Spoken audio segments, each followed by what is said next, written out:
Hello friends, ये हमारा छठा वीडियो है। पिछले में वीडियो में हम लोग यहाँ तक कर लिए थे। सिख गुरु अंगद देव ने गुरु नानक की जीवनी लिखी थी। नेक्स्ट क्वेश्चन है, रोम शहर किस नदी के किनारे बसा? तो याद रखेंगे,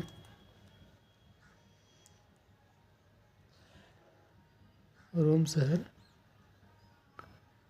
टाइबर नदी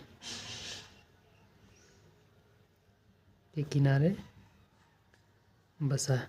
ये भी याद रखें, इटली की राजधानी है रोम। इटली की राजधानी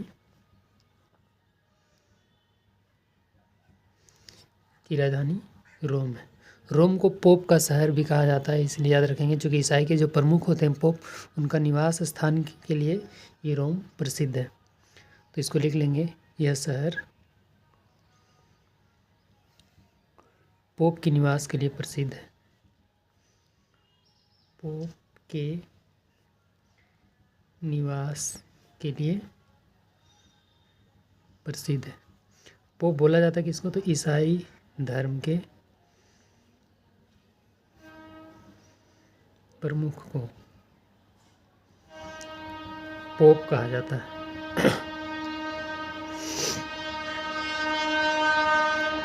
पोप कहा जाता है, याद रखेंगे, पोप का शहर। इसलिए पोप का शहर भी किसको बोलते हैं? हम लोग रोम को बोलते हैं। पोप का शहर रोम को कहा जाता है। नेक्स्ट है, राज्यसभा द्वारा लोकसभा को धन विधेयक कितने दिनों में लौटा दिया जाना चाहिए? तो याद रखेंगे, राज्यसभा द्वारा लोकसभा को धन विधेयक 14 दिनों में लौटा दिया जाना चाहिए। 14 दिनों में लौटा दिया जाना चाहिए। धन विधेयक का उल्लेख अनुच्छेद 110 में है। धन विधेयक का उल्लेख अनुच्छेद 110 में।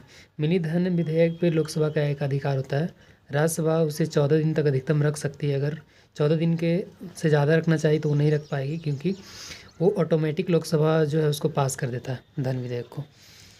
और कोई विधेयक धन विधेयक है या नहीं, इसको प्रमाणित कौन करता है? तो लोकसभा अध्यक्ष। तो लिख लेंगे, कोई विधेयक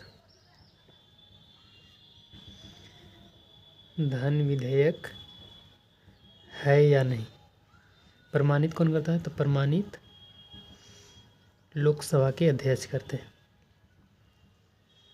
कोई विधेयक धन विधेयक है नहीं, इसका प्रमाणित। और मिली, और एक चीज़ याद रखेंगे साधारण विधेयक के बारे में। साधारण विधेयक ये हमारा अनुच्छेद 107 में है। अनुच्छेद 107 में साधारण विधेयक के संबंध में याद रखना है कि दोनों सदन को शक्तियाँ बराबर होती है, लोकसभा को भी और राज्यसभा को भी। साधारण विधेयक के संबंध में दोनों सदनों को बराबर शक्तियाँ दी गई है। बराबर शक्तियाँ दी गई, याद रखना है। यानी कि जितना पावर राज्यसभा को है साधारण विधेयक में, उतना ही किसके पास है? लोकसभा। लेकिन धन विधेयक के मामले में लोकसभा का उसमें एक अधिकार होता है, चूँकि सदन के बहुमत जो लोग होते हैं, बहुमत दल के नेता, वही लोग इसको लेके आते हैं। नेक्स्ट है, चोल राजाओं की राजधानी कहाँ थी? तो याद रखेंगे, चोल राजाओं की राजधानी तंजौर थी। याद रखेंगे, चोल राजाओं की राजधानी इसके संस्थापक जो थे, चोल वंश का संस्थापक विजयालय था। चोलों का मिलने उदय दो बार हुआ, एक 9वीं सदी में हुआ था, एक संगम काल में भी हम लोग चोल के बारे में पढ़ेंगे, चोल पांड्यचेर के बारे में। तो संगम पे हम एक वीडियो लेके आएंगे। फिलहाल ये 9वीं शताब्दी वाली चोल है, जिसके संस्थापक विजयालय थे। इस धर्म का एक मेन राजा का नाम याद रखना, राजराज प्रथम। राजराज प्रथम जो था वो शैव धर्म को मानने वाला था, शैव अनुयायी था। इसके द्वारा एक फेमस बृहदेश्वर मंदिर या राजराजेश्वर मंदिर जो था, शिव मंदिर का निर्माण किया गया था राजराज प्रथम के द्वारा। शैव अनुयायी था, इसके द्वारा राजराजेश्वर शैव मंदिर का निर्माण किया गया था, जिसे बृहदेश्वर मंदिर भी कहते हैं, का निर्माण किया गया था। याद रखना चोल साम्राज्य का सर्वाधिक विस्तार जो था राजेंद्र प्रथम के काल में हुआ था। चोल राजवंश का सर्वाधिक विस्तार राजेंद्र प्रथम के काल में हुआ था। याद रखना इसको, इसीलिए एक उपाधि भी लिया था, उसके बारे में पूछा था, गंगईकोंड चोल। गंगईकोंड चोल की उपाधि ये भी राजेंद्र प्रथम के द्वारा लिया गया था। राजेंद्र प्रथम के द्वारा लिया गया था। मिली चोल जो था किसके लिए फेमस था, तो स्थानीय स्वशासन के लिए फेमस था। स्थानीय स्वशासन के लिए प्रसिद्ध था, चोल वंश के लिए प्रसिद्ध। चोल काल में सोने के सिक्कों को कलंजू कहा जाता था, याद रखना है। चोल काल में सोने के सिक्के को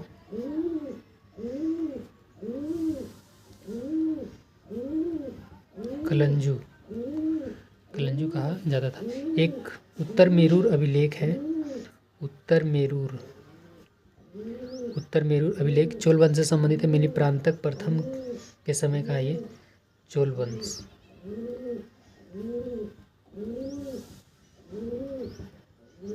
उत्तर मेरूर अभिलेख आप लोग याद रखना। और चोल वंश के समय एक महत्वपूर्ण बंदरगाह याद रखेंगे, कावेरीपट्टनम। चोल वंश के समय प्रसिद्ध बंदरगाह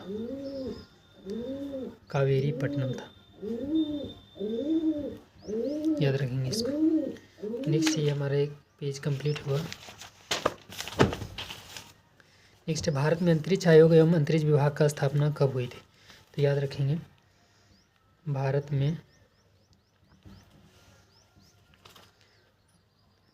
अंतरिक्ष आयोग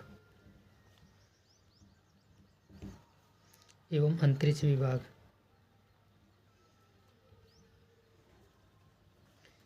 की स्थापना 1972 में हुई थी। इस चीज़ को आपको याद रखना है। अगर पूछ देगा कि भारतीय राष्ट्रीय अंतरिक्ष अनुसंधान समिति का गठन कब हुआ था, 1962 में, याद रख लेंगे। भारतीय राष्ट्रीय अंतरिक्ष अनुसंधान समिति तो 1962 याद रखें। भारतीय अंतरिक्ष कार्यक्रम के जनक भारतीय अंतरिक्ष कार्यक्रम के जनक होमी जहांगीर भाभा को कहा जाता है।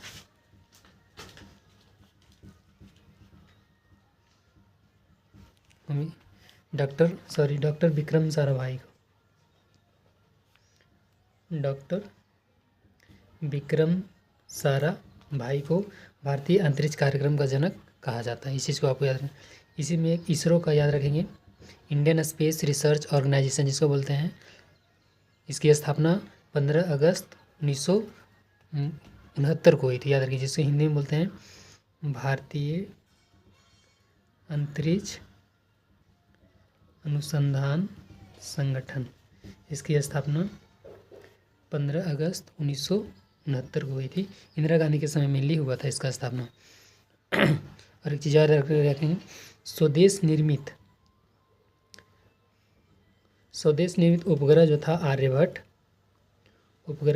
आर्यभट्ट, इसे कब भेजा गया था, तो याद रखेंगे 19 अप्रैल 1975 को इसे भेजा गया था। कहाँ से, तो याद रखेंगे उस समय रूस सोवियत संघ के सहयोग से बैकनूर से इसे छोड़ा गया था, तो इस चीज़ को याद रखेंगे। नेक्स्ट, पुरी स्थित जगन्नाथ मंदिर को किसने बनवाया था, तो पुरी स्थित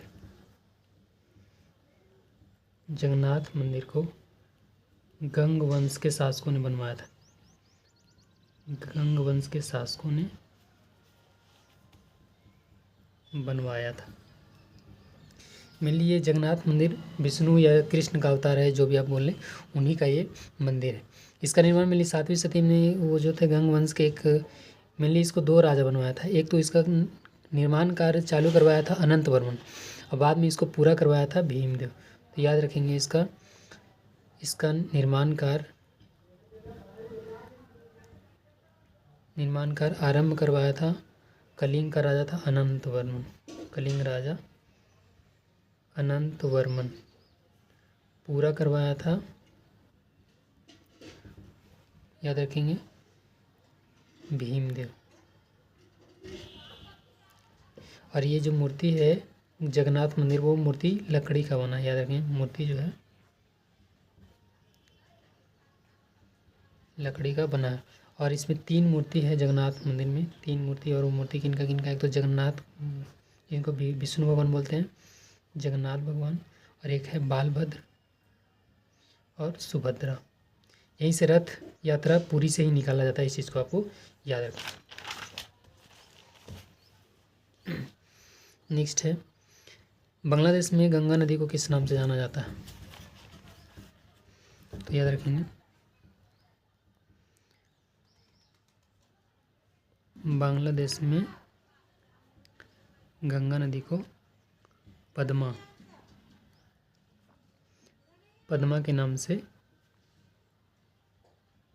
जाना जाता है। याद रखिए, ब्रह्मपुत्रा को वहाँ क्या बोलते हैं बांग्लादेश में? तो जमुना। ब्रह्मपुत्रा को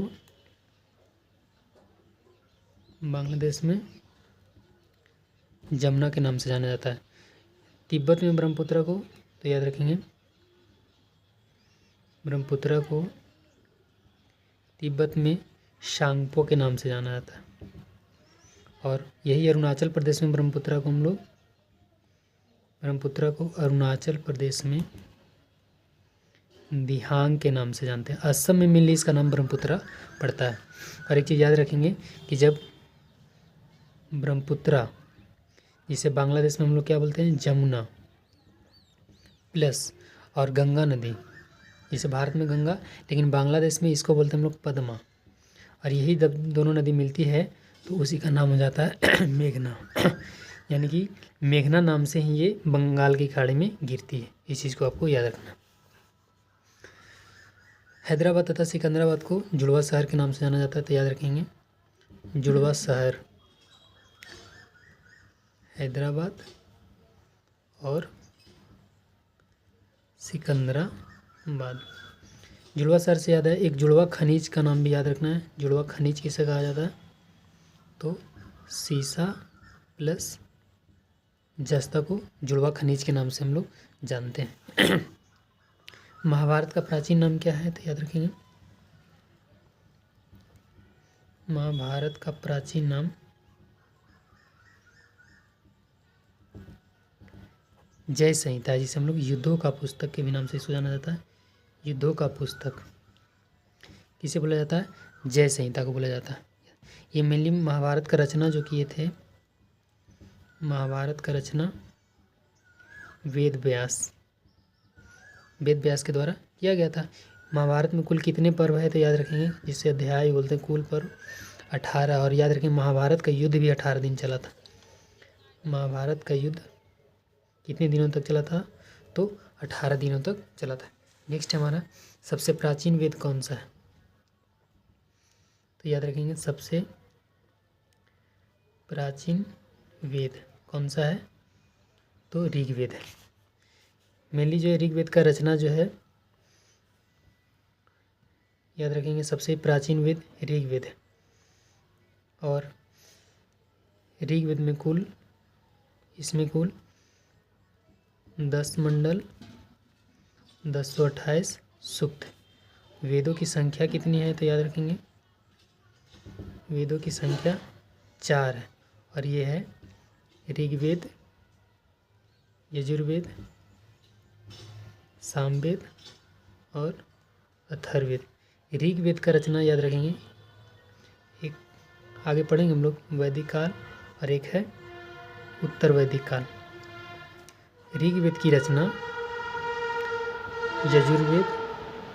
ऋग्वेद की रचना वैदिक काल में, बाकी यजुर्वेद, सामवेद और अथर्ववेद, ये तीनों की रचना उत्तर वैदिक काल में हुई थी।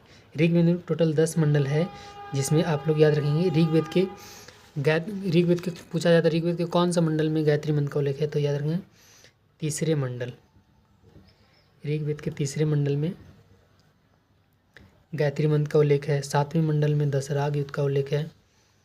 7वें मंडल दशराग युद्ध का उल्लेख है। 9वें मंडल देवता सोम का उल्लेख है, देवता सोम। और इसका 10वें मंडल भी याद रखना है। 10वें मंडल में चतुस्वर्ण समाज का उल्लेख, चतुस्वर्ण समाज, जिसमें ब्राह्मण क्षत्रिय वैश्य शूद्र का उल्लेख ऋग्वेद के 10वें मंडल में। तो ये चीज़ आपको याद रखना है। ऋग्वेद में एक और पूछा अधन्या किसे कहा गया, तो ऋग्वेद में अधन्या गाय को कहा गया।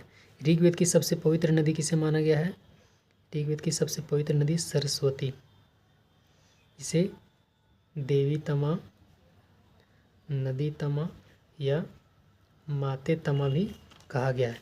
ऋग्वेद में याद रखेंगे, ऋग्वेद में इंद्र के लिए 250 और अग्नि के लिए 200 ऋचाओं का वर्णन किया गया। और ऋग्वेद के पढ़ने वाले ऋषि को होत्री कहा जाता है। इस चीज़ को आप ध्यान रखना। बाकी और आएगा तो देखेंगे। नेक्स्ट है, ये हो गया राष्ट्रपति अपना त्यागपत्र किसे सौंपता है, तो याद रखेंगे राष्ट्रपति अपना त्यागपत्र उपराष्ट्रपति को सौंपता है। और उपराष्ट्रपति अपना त्यागपत्र किसे सौंपेंगे, तो राष्ट्रपति को। उपराष्ट्रपति त्यागपत्र किसे देंगे, राष्ट्रपति को देंगे। उसी टाइप से लोकसभा अध्यक्ष किसे देंगे, लोकसभा अध्यक्ष ये त्यागपत्र किसे देंगे, तो लोकसभा के उपाध्यक्ष को। मुख्यमंत्री किसे देंगे अपना, याद रखेंगे मुख्यमंत्री अपना त्यागपत्र राज्यपाल को देंगे। उसी टाइप से सुप्रीम कोर्ट के मुख्य न्यायाधीश किसे देंगे, तो राष्ट्रपति को। और मुख्यमंत्री अपना त्यागपत्र राज्यपाल को। अच्छा वीडियो बना रहे हैं। Thank you.